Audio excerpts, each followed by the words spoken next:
You can tell everything about a person by the price they refuse, Adrian Whitmore said lazily, swirling the amber whiskey in his crystal glass while the men around him laughed like they'd heard the line 100 times before. The private dining room of Lauron House glowed beneath gold chandeliers and soft jazz, filled with people who wore wealth so naturally it almost looked boring. Watches worth more than cars flashed beneath tailored sleeves. Ice clinked against crystal. Expensive laughter drifted through the room like cigar smoke. And in the middle of it all sat Adrian Whitmore, 40 years old, silver-eyed, perfectly composed. The billionaire CEO everyone watched even when pretending not to. You really think everyone has a number? One of his investors asked.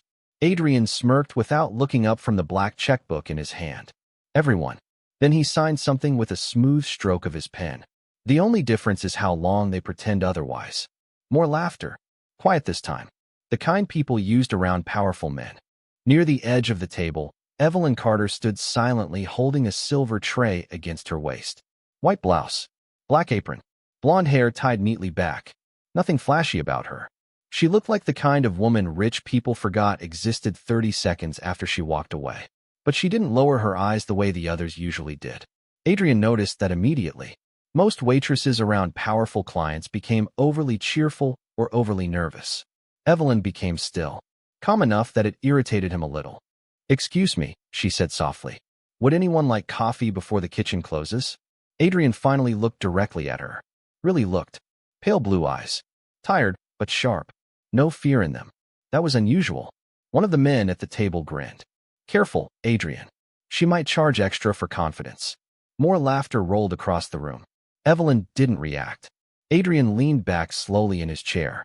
"Tell me something," he said, tapping his pen lightly against the table. "If I offered you $1 million right now, cash, what would you do for it?" The room instantly quieted. Forks paused halfway to plates. Even the piano downstairs seemed to disappear beneath the silence. Evelyn looked at him for 2 long seconds. Not shocked. Not offended. Just studying him. Adrian expected discomfort. Maybe fake laughter. Maybe anger. Instead, she set the coffee pot down carefully beside the table. "Depends," she said quietly. A few men exchanged amused looks. Adrian smiled faintly. "On what?" Evelyn folded her hands in front of her apron. "On whether you're trying to buy something," she said, "or whether you're trying to prove something." The smile on Adrian's face faded almost invisibly. One of the investors chuckled awkwardly. "Well," Adrian said smoothly, "that's a very careful answer. Careful answers save people a lot of trouble." Her voice remained calm, soft, controlled. Somehow that bothered him more than if she'd snapped at him. Adrian tore the signed check from his book anyway and slid it slowly across the white tablecloth. $1 million. The ink still fresh. "Humor me," he said. "Everybody has a price eventually." Evelyn glanced at the check only once. Then she looked back at him with an expression so unreadable it made something tighten in his chest. "Money buys a lot of things, Mr. Whitmore," she said quietly. "Attention. Silence. Access." The room remained frozen around her. "But if you have to test strangers to feel powerful," she continued softly, "maybe you're the poorest person at this table." Nobody moved. Nobody breathed. Somewhere downstairs, a glass shattered in the kitchen. Adrian Whitmore stared at her without blinking while the laughter died completely from the room. And for the first time in years, he had absolutely no idea what to say. The silence lingered long after Evelyn Carter walked away from the table. Adrian Whitmore remained motionless in his chair, one hand resting beside the untouched check, while the low music from downstairs slowly returned to the room. Nobody at the table seemed quite sure how to recover. A minute earlier, they had been laughing over $1,200 stakes and investment deals. Now even the sound of silverware felt awkward. One of the investors cleared his throat nervously. "Well," he muttered, forcing a laugh. That was unexpectedly philosophical for dinner service. Nobody joined him. Adrian stared toward the hallway where Evelyn had disappeared, his jaw tight, expression unreadable. "Interesting girl," another man offered carefully. Adrian finally reached for his whiskey, though he did not drink it. "She thinks she knows me," he said quietly. "Maybe she does," someone answered before quickly looking away. Adrian glanced sharply toward the speaker. The older man immediately pretended to focus on his phone. Outside the floor-to-ceiling windows, Rain slid slowly down the Manhattan skyline in silver streaks. The city looked cold tonight. Distant. Adrian folded the $1,000,000 check once. Perfectly. Precisely. Then slipped it back into the black leather checkbook without another word. Across the restaurant, Evelyn stood near the espresso station polishing glasses beneath warm amber lights. Her hands moved steadily, calmly, as if nothing unusual had happened. Sarah, another waitress, rushed beside her with wide eyes. "Evelyn, are you insane?" she whispered. "Do you know who that is?" "A customer. That is Adrian Whitmore. I heard him introduce himself." Sarah lowered her voice even further. "People lose jobs over less than what you just said." Evelyn continued, drying the glass in silence. "Maybe people should stop being afraid of rich men in expensive suits." Sarah blinked. "You seriously turned down $1,000,000? "No," Evelyn replied softly. "I turned down humiliation." The older bartender nearby glanced toward her with quiet surprise. Evelyn set the glass back carefully onto the shelf. For a brief second, exhaustion crossed her face like a shadow. Then it disappeared again beneath professionalism. At exactly 11:15 that night, the restaurant finally emptied. Chairs were flipped onto tables. Jazz faded into silence. Rain still tapped softly against the windows. Evelyn stepped out the employee entrance wearing a cream-colored coat that looked too thin for the November cold. Her breath curled into the air as she started walking toward the subway station 3 blocks away. The city smelled like wet pavement and cigarette smoke. Behind her, headlights reflected across the rain-soaked street. A black Rolls-Royce remained parked quietly along the curb. She noticed it immediately, but kept walking. Inside the back seat, Adrian Whitmore loosened his tie slightly while watching her through the tinted window. "Sir?" his driver asked carefully. Adrian did not answer right away. He kept replaying her words in his head. "Maybe you are the poorest person at this table." Nobody had spoken to him like that in years. Not employees. Not investors. Not women at charity galas who smiled before he even finished introductions. Yet somehow the waitress with tired blue eyes had looked directly through him in less than 60 seconds. Adrian frowned slightly. "Follow her," he said finally. The driver hesitated. "Sir." Not close enough for her to notice. The Rolls-Royce moved silently into traffic. Ahead, Evelyn descended the subway stairs carrying a worn canvas bag against her shoulder. Adrian expected her to disappear into some trendy apartment downtown. Instead, 40 minutes later, she emerged in a quiet neighborhood far from Manhattan's polished towers. Small grocery stores, flickering streetlights, brick buildings weathered by time. Evelyn stopped outside a 24-hour pharmacy and pulled cash carefully from her wallet. Adrian watched from across the street as she purchased medicine, bottled water, and canned soup before continuing another block on foot. Then she entered a narrow apartment building with peeling paint near the entrance. No doorman, no security, no luxury, just ordinary. Adrian sat back slowly in the leather seat. Rain continued dripping down the window beside him while somewhere upstairs, a single apartment light turned on. And for reasons he did not fully understand, the most powerful man in the city suddenly could not stop thinking about the waitress who refused to be bought. The next morning, Adrian Whitmore canceled 2 meetings before 8 o'clock. That alone was enough to unsettle his executive assistant. Adrian never canceled meetings. Not for illness. Not for exhaustion. Not even after the death of his father 3 years earlier, when he had returned to the office less than 24 hours after the funeral, wearing the same black tie and expressionless face. But this morning, he stood alone inside his penthouse kitchen staring absently at a cup of untouched coffee while rain clouds drifted over Manhattan. His assistant's voice echoed through the phone speaker. "Sir, the Tokyo call has been moved to 1:30.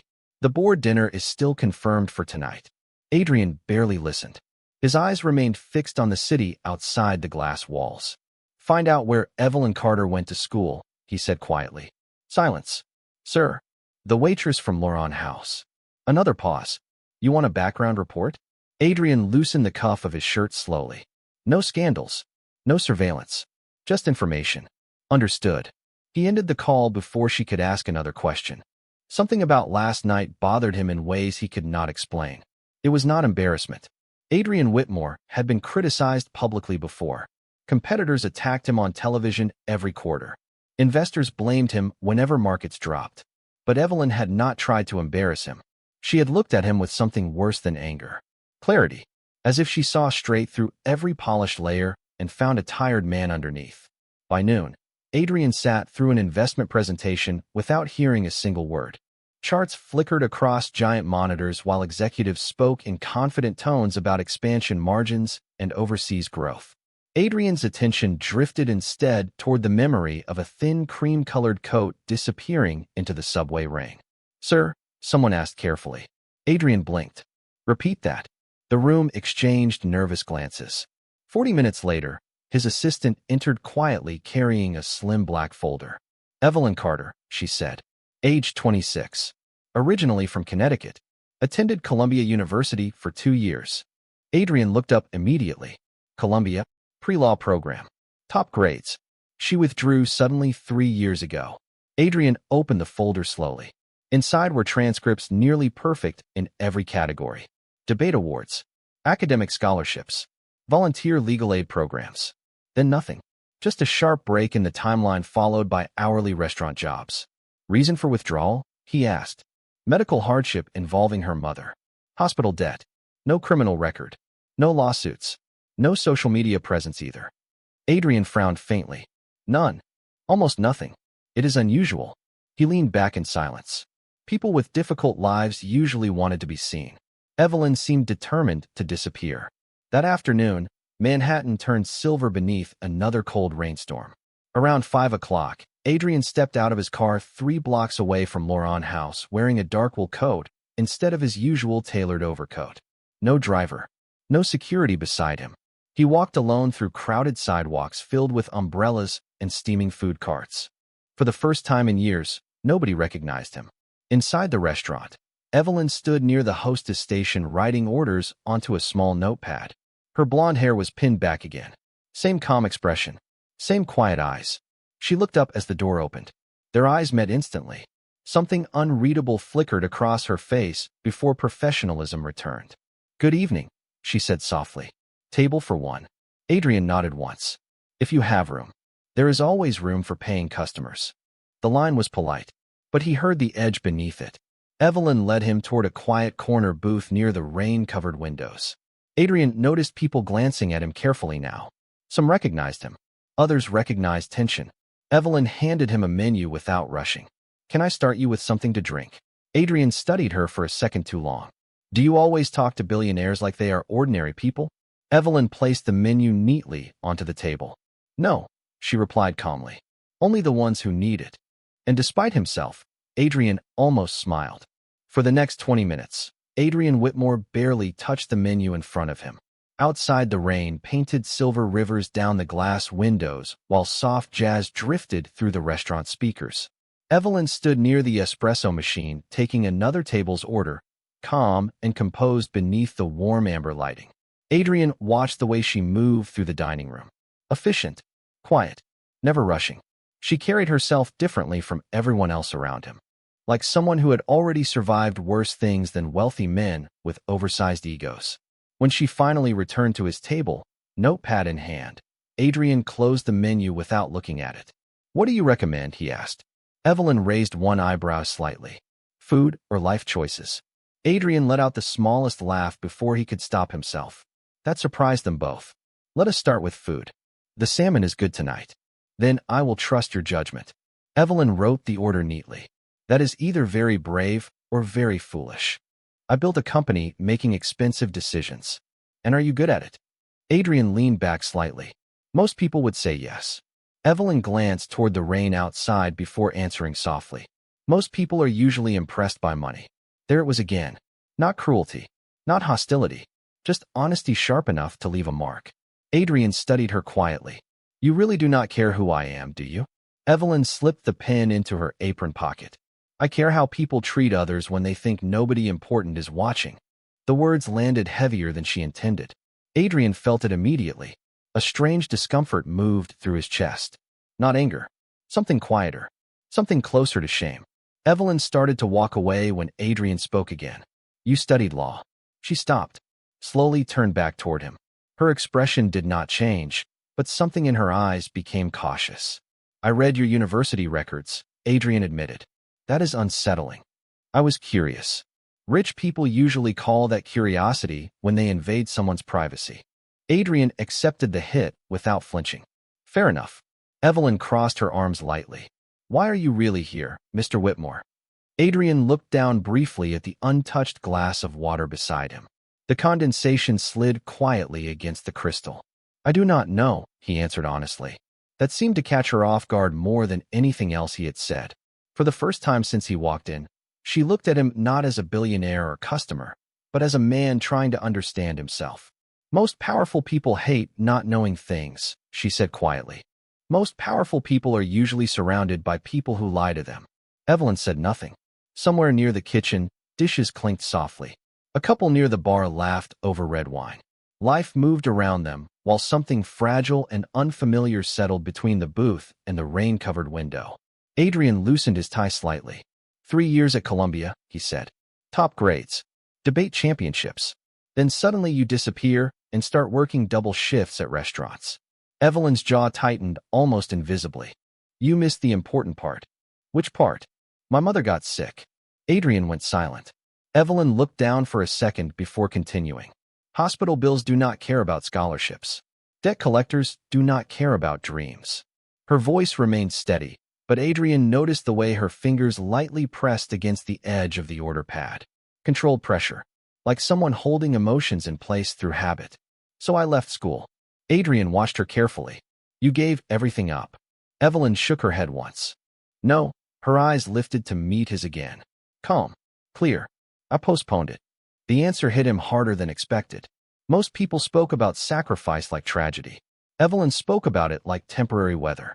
Adrian suddenly remembered the peeling apartment building from the night before. The pharmacy bag in her hands. The thin coat against the cold. And for the first time in a very long while, Adrian Whitmore felt small sitting behind a table covered in white linen and expensive silver. Adrian Whitmore stayed at the restaurant far longer than he intended. Long after his dinner plate had been cleared. Long after the rain outside softened into a cold mist across the Manhattan streets. He watched Evelyn move quietly between tables while the restaurant slowly emptied around her. She never performed for attention. Never exaggerated kindness for tips. Every movement seemed precise. Measured. Like energy was something she could not afford to waste. Near closing time, an elderly man entered the restaurant wearing a faded army jacket damp from the weather. His hands trembled slightly as he stepped toward the hostess stand. Kitchen closed 20 minutes ago, the young hostess explained apologetically. The man nodded quickly. It is all right. I was just wondering if there was maybe coffee left. Evelyn overheard the exchange instantly.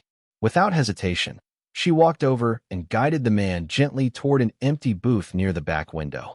Sit down, Mr. Callahan, she said softly. You look freezing. Adrian frowned slightly from across the room. You know him? He asked when Evelyn passed by his table. He comes in every Thursday, she replied quietly. Vietnam veteran. Lives alone. Adrian glanced toward the old man. Mr. Callahan sat carefully in the booth rubbing his hands together for warmth while Evelyn disappeared into the kitchen. A few minutes later she returned carrying tomato soup, grilled cheese, and steaming coffee arranged neatly on a tray. The smell drifted warmly through the quiet restaurant. The old man stared at the food in surprise. Honey, I cannot afford all this. Evelyn placed the plate down gently in front of him. Good thing nobody asked you to. His tired eyes watered slightly. You always do this. And you always complain about it. A faint smile crossed her face. Small. Real. Adrian watched the interaction in complete silence. No cameras. No audience. No chance of recognition. Just kindness offered quietly like it was the most natural thing in the world. 20 minutes later, Mr. Callahan shuffled toward the register pulling worn bills carefully from his pocket. Evelyn glanced at the money and shook her head immediately. Already taken care of. By who? The old man looked confused. Evelyn nodded toward the rain outside instead of answering directly. Tonight is just your lucky night. Mr. Callahan smiled sadly.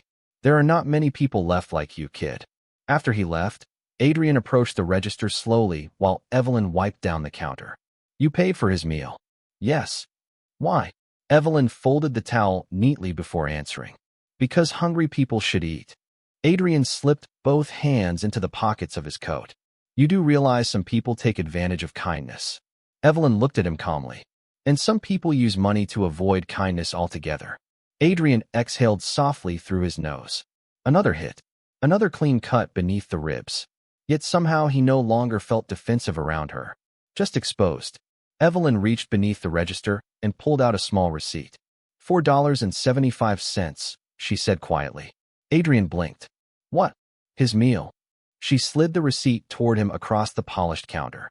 You asked yesterday what money cannot buy. Adrian looked down at the receipt in silence. The paper seemed absurdly small compared to the $1 million check he had waved around the night before. $4.75. Less than what he usually spent on bottled water during meetings. You paid for him yourself, Adrian said. I know. Then why give me the receipt? Evelyn met his eyes steadily. Because sometimes people need to see how little it actually costs to help someone. The restaurant grew quiet around them. Chairs upside down on tables. Dim lights reflecting across empty wine glasses. Adrian stared at the tiny receipt in his hand, while something unfamiliar settled heavily inside his chest. Not guilt exactly. Something deeper. The uncomfortable realization that somewhere between billion-dollar deals and private jets, he had forgotten how ordinary goodness looked. Evelyn reached for her coat near the employee door.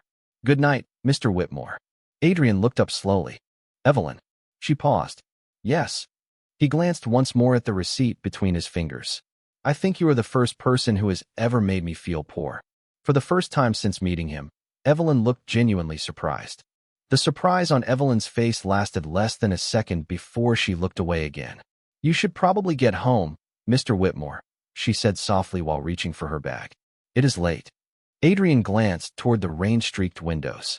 Midnight had settled quietly over Manhattan. Most of the city's lights still burned against the dark sky, but the restaurant itself felt almost hollow now. Empty tables, dim chandeliers, the smell of coffee fading into silence. Do you always avoid compliments? He asked. Evelyn slipped one arm into her coat. I do not think that was a compliment. Adrian looked down briefly at the small receipt still resting between his fingers. $4.75. Somehow it weighed more than the $1 million check had. Then maybe it was honesty. Evelyn studied him carefully for a moment. Honesty usually makes people uncomfortable. It has been a strange week. It is Tuesday. Adrian almost laughed again. Almost. That bothered him too.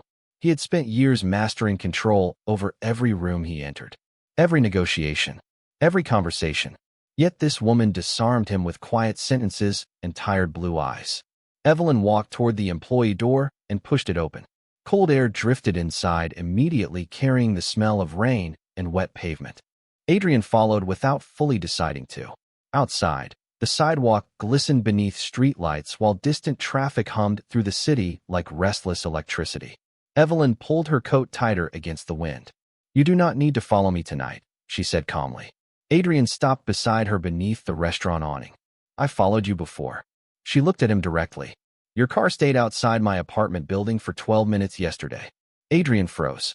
Evelyn shrugged lightly. Black Rolls-Royces are not exactly subtle in Brooklyn. For the first time in years, Adrian Whitmore felt genuinely embarrassed. I was not trying to intimidate you. I know. Then why are you not angry? Evelyn glanced toward the wet street where steam rose from a subway grate. Because angry people waste energy on obvious things. Adrian stared at her in silence. You really do notice everything. You notice things too, she replied quietly. You just usually look at numbers instead of people. The words settled between them while rain tapped softly against the awning overhead. Somewhere nearby, a siren echoed faintly through the city before disappearing again. Adrian slipped both hands into his coat pockets. What happened to your mother? He asked carefully. Evelyn's expression softened almost invisibly. Heart condition. Is she all right? Some days. Adrian nodded slowly. And the hospital bills? Evelyn smiled without humor. Those are always healthy. He looked down briefly. You could have asked for help. Evelyn turned toward him fully now. From who? Adrian hesitated. The answer should have been simple. But standing there beneath cold Manhattan rain, he suddenly realized how useless wealth sounded when spoken too casually. There are charities, grants, programs. Evelyn shook her head gently. Most assistance comes with conditions.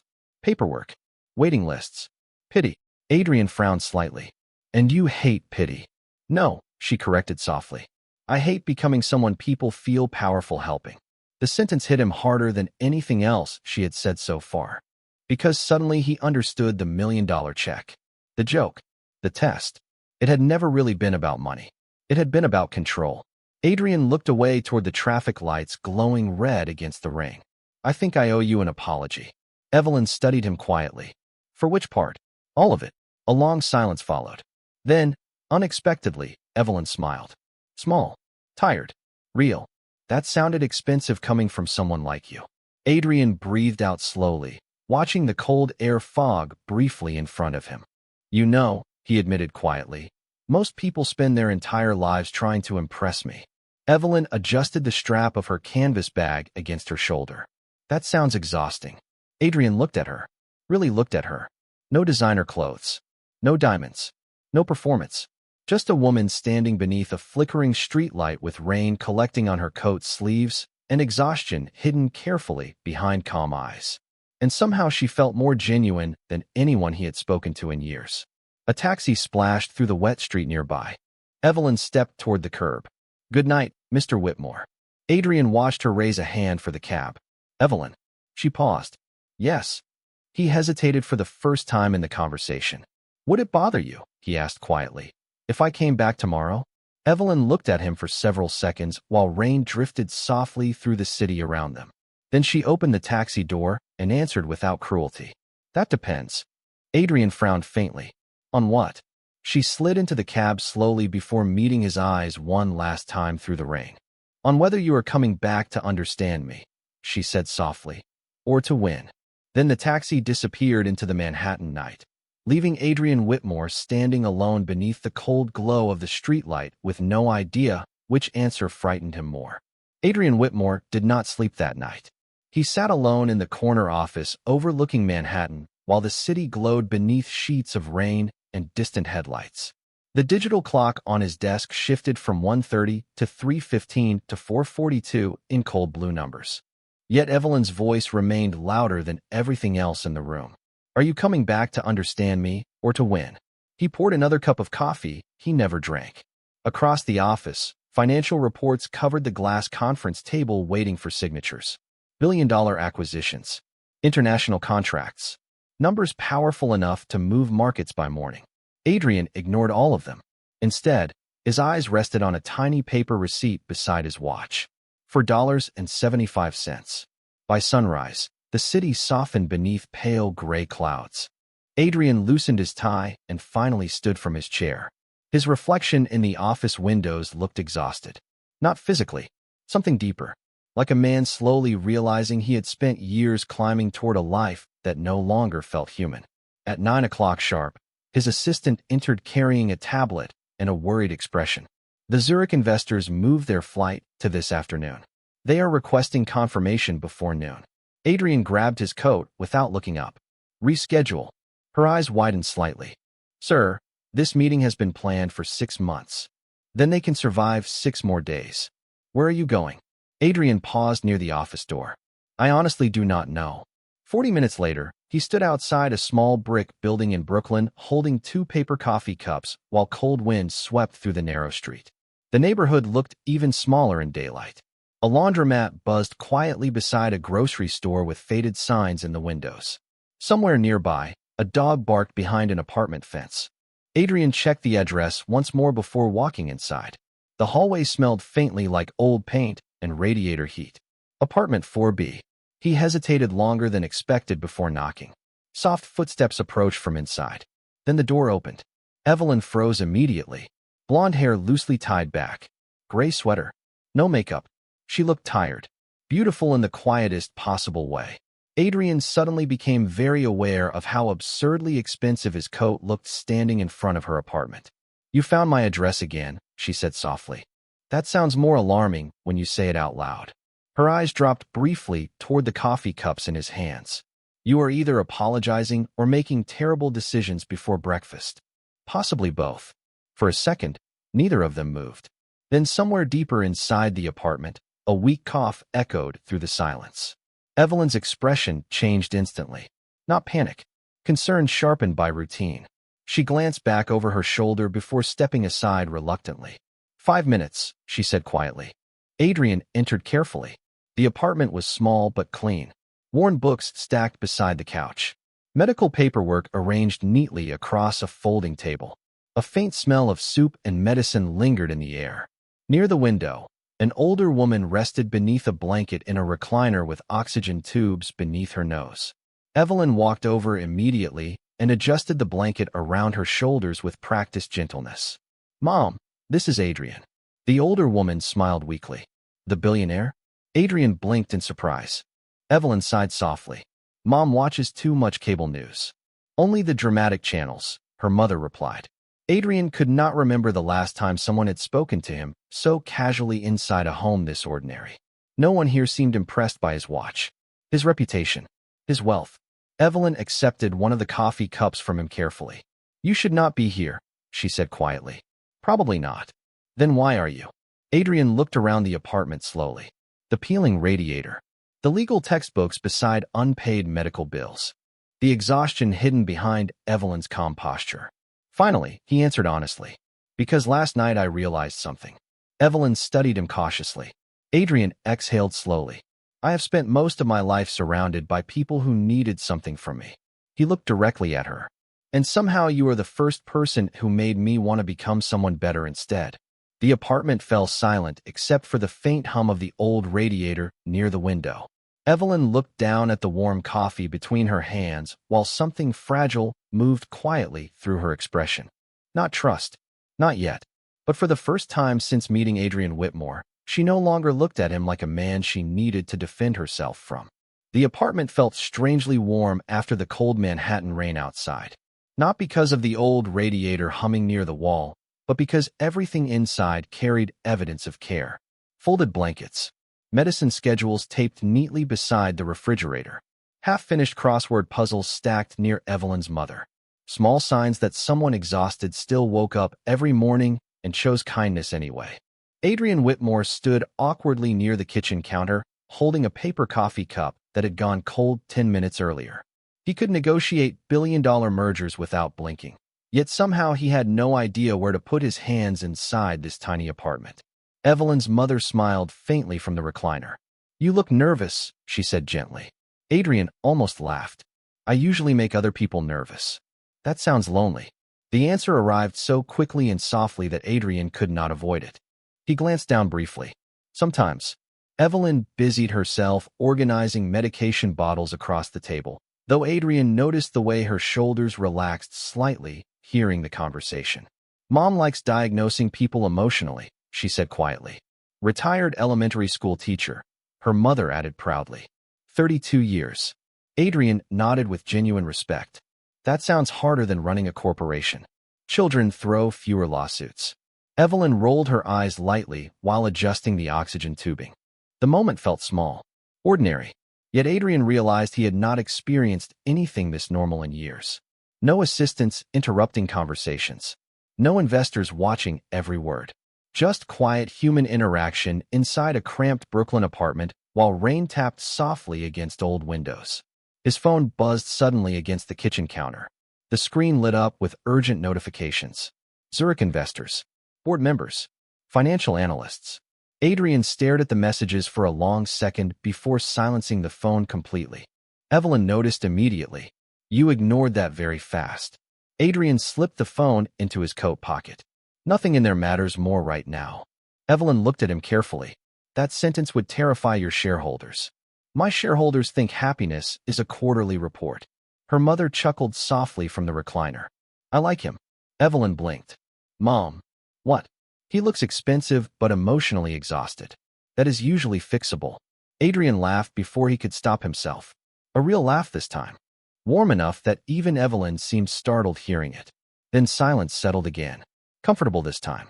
Evelyn walked toward the kitchen sink and rinsed out an empty mug while morning light slowly brightened the apartment windows. Adrian noticed law textbooks stacked beside handwritten notes covered in highlighted pages. Constitutional law, civil procedure, ethics. "You still study," he said quietly. Evelyn kept her eyes on the sink. "Whenever I can." "Even after 3 years?" "Dreams do not disappear just because life gets inconvenient." Adrian looked at the books for several seconds. Their pages were worn from use. Sticky notes marked nearly every chapter. She had not quit. Not really. She had simply paused herself while the world demanded sacrifice. You would have been an incredible lawyer, Adrian said softly. Evelyn dried her hands slowly before turning toward him. Maybe someday. You still believe that? She met his eyes directly. Calm. Certain. I have to. The simplicity of the answer hit him harder than anything else she had said. Adrian suddenly remembered being 22 years old himself. Hungry. Ruthless. Sleeping in his office because he believed success would eventually make him feel secure. It never had. Somewhere along the way, ambition had replaced meaning so gradually he never noticed the exchange happening. Evelyn's mother coughed lightly again. Evelyn immediately moved beside her, adjusting the blanket with gentle hands. Adrian watched quietly as she checked the medication schedule without complaint or frustration. Just patience. Steady and practiced. How long have you been taking care of her alone? He asked softly. Evelyn hesitated. Since my father passed away. How old were you? 23. Adrian went silent. 23. Most people at 23 worried about careers and dating and student loans. Evelyn had buried her father, left Columbia, and started working double shifts to keep her mother alive. Yet somehow she still carried herself with more grace than anyone he knew. Adrian looked around the apartment one more time before speaking carefully. Evelyn. She glanced up. Yes. He paused longer this time. Not because he was uncertain. Because for once in his life, he wanted to choose his words correctly. I think the strongest people in this city are probably the ones nobody notices. Evelyn stared at him quietly while morning sunlight touched the edges of her tired blue eyes. And for the first time since Adrian Whitmore entered her life, she no longer looked at him like a billionaire trying to buy redemption. She looked at him like a man finally beginning to understand what mattered. 3 days later, Adrian Whitmore found himself sitting in a folding chair inside a crowded community center in Brooklyn, wondering how his life had somehow arrived at this exact moment. Fluorescent lights buzzed softly overhead, while rain tapped against narrow windows streaked with cold November water. Around him, nearly 20 immigrant families sat at long plastic tables holding notebooks, dictionaries, and cups of cheap coffee. Children colored quietly in one corner beside a faded bookshelf. Nothing about the room resembled the world Adrian normally occupied. No marble floors. No luxury suits. No private security standing nearby pretending not to listen. Just ordinary people trying to survive another week in New York City. Adrian adjusted the sleeves of his dark coat while watching Evelyn stand near a whiteboard at the front of the room. All right, she said gently, writing legal terms in black marker. If your landlord threatens eviction without notice, you still have rights. Fear does not erase the law. The room remained completely focused on her. Adrian noticed how differently she spoke here. Still calm, still soft, but stronger somehow. Certain. Like this version of Evelyn existed before exhaustion and double shifts buried her beneath survival. A young mother near the back raised her hand nervously. What if we cannot afford lawyer? Evelyn smiled reassuringly. Then we start with paperwork first. Most people lose because they panic before they organize. Adrian leaned back slowly in the folding chair. She was good. More than good. She explained complicated legal concepts with patience that made people feel less afraid instead of less intelligent. Nobody here cared that she wore inexpensive shoes or carried an old canvas bag. They looked at her the way people looked at someone who made difficult things feel possible. Beside Adrian, an older volunteer glanced over curiously. You are the businessman from television, right? Adrian nodded once. Sometimes. Funny place for billionaires. Adrian looked toward Evelyn again before answering quietly. I think I needed a better education. The older man chuckled softly. Then you came to the right teacher. Across the room, Evelyn noticed Adrian sitting near the back wall. For half a second, surprise crossed her face. Then she continued teaching without missing a sentence. The important thing, she explained gently to the group, is understanding that dignity matters even when money is tight. Nobody gets to treat you like less because you are struggling. Adrian felt those words settle directly beneath his ribs. After the session ended, families slowly gathered their things while children hugged Evelyn goodbye near the doorway. She knelt beside one little girl helping zip up a pink winter coat, missing 2 buttons. Study hard for your spelling test, Evelyn reminded her softly. And no pretending your homework disappeared in the subway again.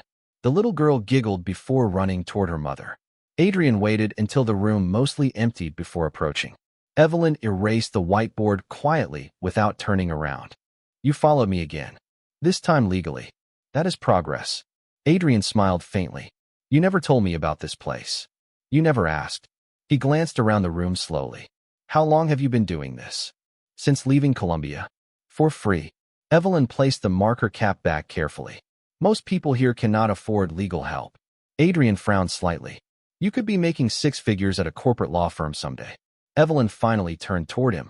And these families would still need someone to explain eviction notices and immigration forms. Adrian studied her in silence. You really believe helping people matters more than success? Evelyn tilted her head slightly. Depends how you define success. The answer stayed with him longer than he expected. Because standing inside that worn community center, Adrian suddenly realized something uncomfortable. He had spent years building a life impressive enough to make strangers envy him. Meanwhile, Evelyn spent her exhausted evenings helping frightened families understand paperwork no powerful person would ever notice. And somehow her life felt infinitely more meaningful than his. Evelyn picked up her coat from the chair beside the whiteboard. You look confused. Adrian exhaled softly. I think I spent too many years measuring my worth by numbers.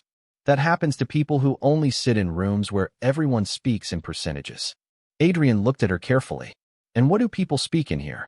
Evelyn glanced around the nearly empty room while the fluorescent lights hummed quietly overhead. Hope, she answered softly. Usually very quietly.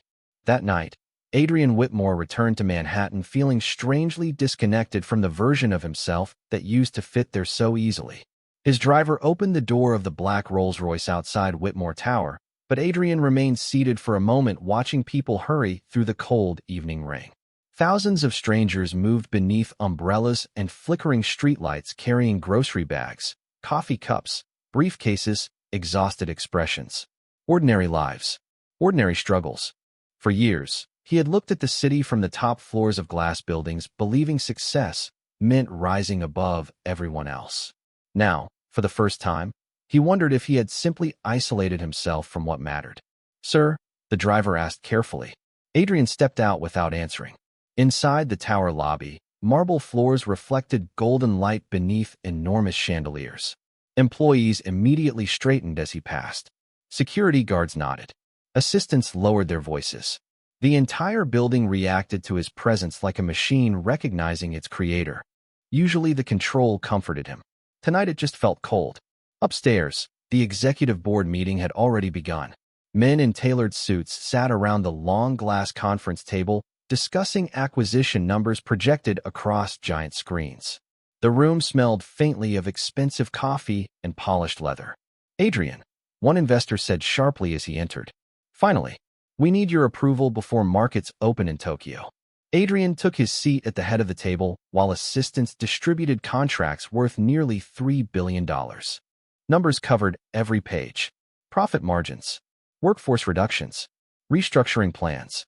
One executive adjusted his glasses confidently. The layoffs should improve quarterly performance by at least 14%. Adrian's eyes lifted slowly. Layoffs. Approximately 1,100 employees. The man shrugged lightly. Most positions are replaceable. Replaceable. The word echoed differently now. Adrian suddenly pictured the families inside the Brooklyn Community Center. Mothers translating eviction notices. Fathers working double shifts while pretending not to be afraid. Evelyn standing beneath fluorescent lights, quietly teaching people how to protect their dignity. Replaceable. Adrian closed the contract folder carefully. No, silence spread instantly across the conference room. Excuse me? Another board member asked. Adrian leaned back slowly in his chair. We are not firing 1,100 people to impress shareholders for one quarter. Several executives exchanged stunned glances. Adrian, someone said cautiously. With respect, this is standard restructuring. Then maybe standard is broken. The room froze. Nobody had heard Adrian Whitmore speak like this before. One investor laughed awkwardly. Since when did you become sentimental? Adrian looked toward the rain streaking down the 52nd floor windows. Since I realized numbers stop meaning much when you forget they belong to actual people. The silence that followed felt almost physical. His assistant stared down at her tablet, pretending not to listen. Across the table, an older board member narrowed his eyes carefully. "This has something to do with that waitress, does it not?" Adrian did not answer immediately. Instead, he loosened the silver watch around his wrist slightly.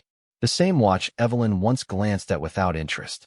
"It has to do with perspective," he said quietly. "Something this company lost a long time ago." By the end of the meeting, half the executives looked confused and the other half looked nervous. Adrian walked out without waiting for anyone to follow. For years, people had feared disappointing him. Tonight, for the first time, Adrian wondered whether he had spent his entire career disappointing himself instead. 2 hours later, he stood alone inside his penthouse kitchen, staring out over Manhattan again.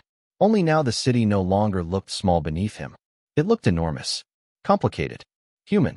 His phone buzzed softly against the marble counter. A text from Evelyn. Simple, unexpected. "Thank you for coming tonight." Adrian stared at the message longer than necessary. Then another appeared beneath it. "Those families felt seen because you listened." He read the sentence twice. 3 times. Nobody had thanked Adrian Whitmore for listening before. They thanked him for donations, investments, influence, never listening. Slowly, Adrian sat down at the kitchen counter while the city lights shimmered through rain beyond the glass walls. Somewhere between $1 million joke and a folding chair inside a Brooklyn community center, something inside him had shifted quietly out of place.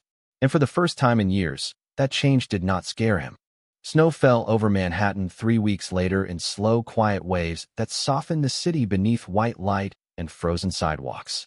The Christmas decorations along Fifth Avenue glowed warmly against the cold, while taxis rolled carefully through slush-covered streets. Inside Lauren House, the dinner crowd moved with expensive laughter and polished voices beneath crystal chandeliers. Yet Adrian Whitmore barely noticed any of it anymore. He sat alone at the same corner booth near the windows, though something about him had changed so noticeably that even the staff whispered about it now. He no longer barked orders into his phone between courses.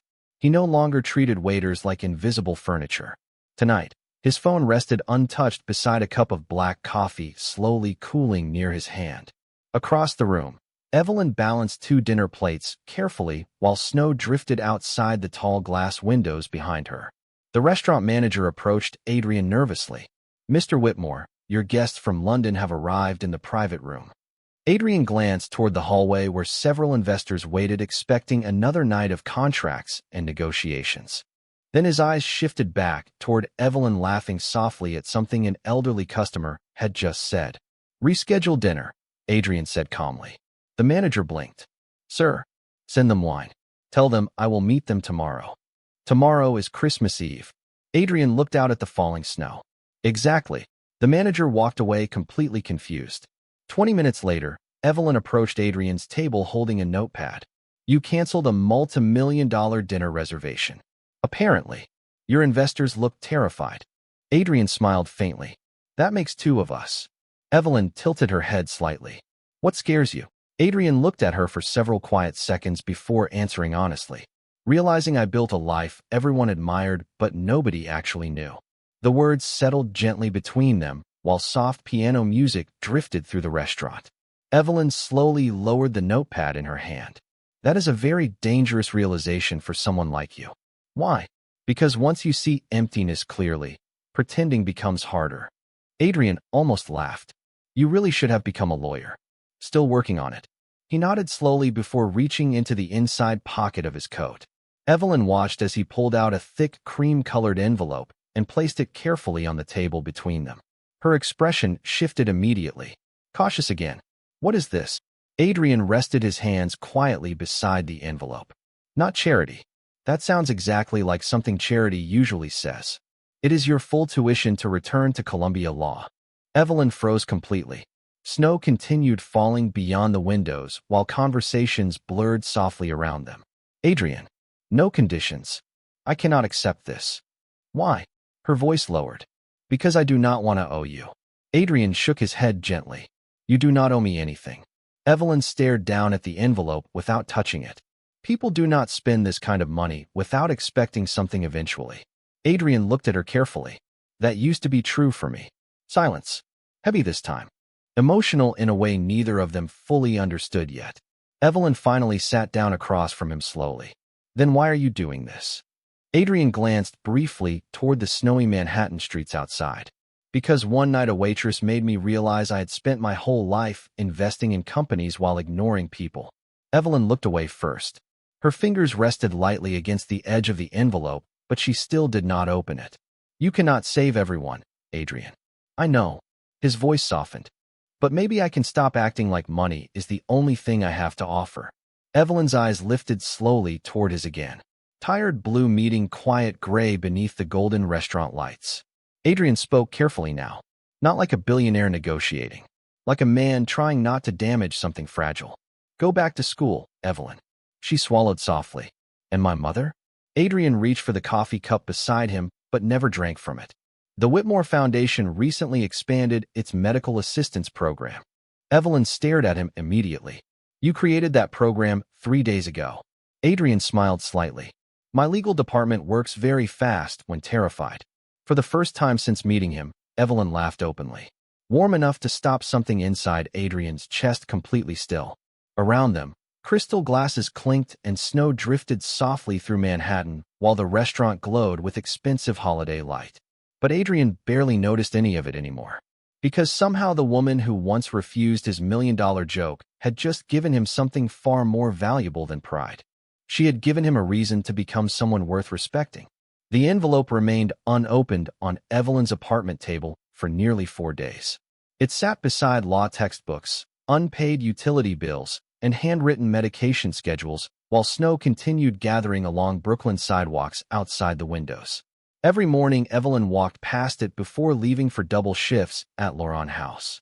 Every night, she returned exhausted and stared at it for several silent seconds before looking away again. Adrian Whitmore never mentioned it once. No texts asking whether she accepted. No pressure. No reminders. Somehow that unsettled her more than if he had insisted. On Friday evening, Evelyn finally arrived at Laurent House, carrying the envelope carefully inside her canvas bag.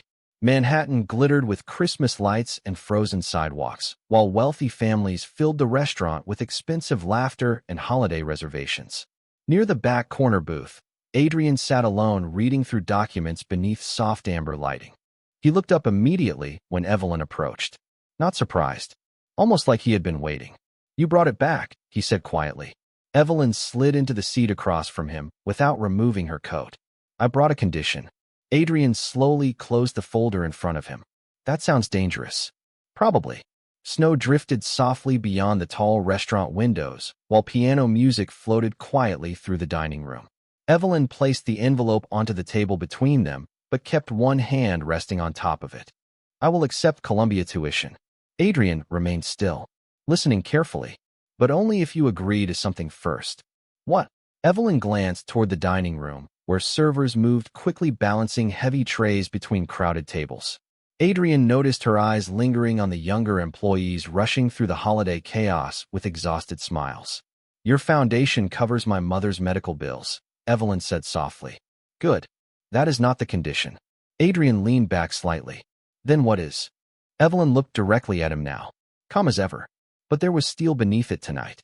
Every full-time employee in every Whitmore-owned restaurant receives full health insurance starting this year. Adrian blinked once. Silence stretched between them beneath the warm restaurant lights. You negotiated employee health care, he said slowly, almost stunned. You offered to change my life. Evelyn replied quietly. I am asking you to change theirs too. Adrian stared at her without speaking. Around them, wealthy customers discussed holiday vacations and stock portfolios, completely unaware that the waitress they barely noticed had just challenged one of the most powerful men in Manhattan across a white linen table. Do you understand what that would cost? Adrian asked finally. Evelyn nodded once. Yes. Millions annually. You can afford it. Adrian exhaled softly through his nose while studying her face. Not greedy, not manipulative, just certain. The realization hit him suddenly and completely. Even now, with the opportunity to secure her own future forever, Evelyn Carter still thought first about people who had less power than she did. Adrian glanced toward the servers weaving between crowded tables. Tired feet. Forced smiles. Long hours beneath expensive chandeliers they would never own. For years he had looked at employees through spreadsheets and labor percentages. Evelyn somehow forced him to see human beings instead. "You planned this," he murmured. "No," Evelyn shook her head gently. "I just know what it feels like when one medical emergency destroys an entire family." The words settled heavily between them. Adrian looked down at the envelope beneath her hand, then toward the restaurant around them, then finally back at Evelyn. "My board will hate this. That usually means it is morally interesting." Adrian laughed quietly. A real laugh again, warm enough that nearby diners glanced over curiously. Then, without another word, he reached for the leather folder beside him and pulled out a fountain pen. Evelyn watched carefully as Adrian opened the folder, signed the final page of a document, and slid it across the table toward her. Her eyes widened immediately. Whitmore Hospitality Employee Healthcare Initiative. Effective January 1st. Full coverage. Dental. Prescription assistance. Emergency protection. Every employee. Every location. Evelyn looked up slowly. "You already did it." Adrian capped the pen calmly. 3 days ago. For the first time since she met him, Evelyn looked completely speechless. Adrian rested his arms lightly against the edge of the table. "You said something to me that first night," he said softly, "about proving things instead of buying things." Evelyn remained silent. Adrian glanced around the restaurant once more before speaking carefully. "I spent years believing power meant having more than everyone else." His eyes returned to hers. "You taught me it should mean protecting people who have less." Snow continued falling quietly outside while golden Christmas lights reflected against the windows like distant stars. Evelyn looked down at the signed healthcare documents resting between them and suddenly realized something she never expected. Somewhere along the way, Adrian Whitmore had stopped trying to win her respect. He had started trying to deserve it. Spring arrived quietly in New York City that year. Snow disappeared from the sidewalks. Trees in Bryant Park slowly turned green again. People carried iced coffee instead of gloves. And somewhere between the changing seasons and the endless movement of Manhattan, Evelyn Carter walked back through the gates of Columbia University, carrying the same worn canvas bag she had owned for years. Only now, her shoulders stood a little straighter beneath the morning sunlight. Students hurried past her across campus lawns holding textbooks and laptops while church bells echoed softly through the old stone buildings. Evelyn paused near the law library steps for a brief moment, taking everything in silently. 3 years earlier, she had walked away from this place believing life had closed the door behind her forever. Now she stood there again because one impossible conversation inside a restaurant had quietly changed 2 lives at once. Across the street, a Blacktown car remained parked beneath blooming trees. Adrian Whitmore sat inside, wearing a simple navy coat, without security surrounding him for once. He watched Evelyn climb the library stairs slowly before disappearing through the tall glass doors. His driver glanced into the rearview mirror. "Should I pull around, sir?" Adrian kept his eyes on the university entrance a moment longer. "No," he said softly. "I think this moment belongs to her." The driver nodded quietly. Adrian leaned back against the seat while sunlight reflected across the silver watch on his wrist. The same watch he once used to measure meetings, profits, deadlines, acquisitions. Strange how meaningless time felt now compared to moments like this. His phone buzzed gently. A message from his assistant. Whitmore Hospitality Employee Healthcare Approval Ratings increased again this quarter. Staff retention highest in company history. Another message followed beneath it. Multiple restaurant managers requested expansion of scholarship program for employees pursuing education. Adrian smiled faintly to himself. Months ago, he would have measured success by stock prices climbing across giant screens. Now he found himself staring longer at reports about dishwashers finally affording prescriptions and single mothers returning to school at night. Evelyn had been right. Hope usually spoke quietly. Later that evening, Adrian walked alone into Lauron House for the first time in weeks. The restaurant glowed beneath warm amber lights exactly as it had the night everything began. Same piano music, same polished glasses, same city lights beyond the windows. But the atmosphere felt different now, lighter somehow. Several employees smiled genuinely when they saw him enter.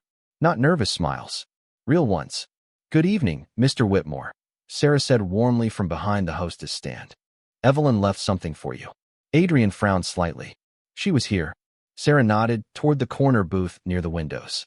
Earlier today, Adrian walked slowly across the dining room and found a small folded receipt resting beside a cup of untouched black coffee. $4.75. He stared at it for a long moment before unfolding the note attached beneath.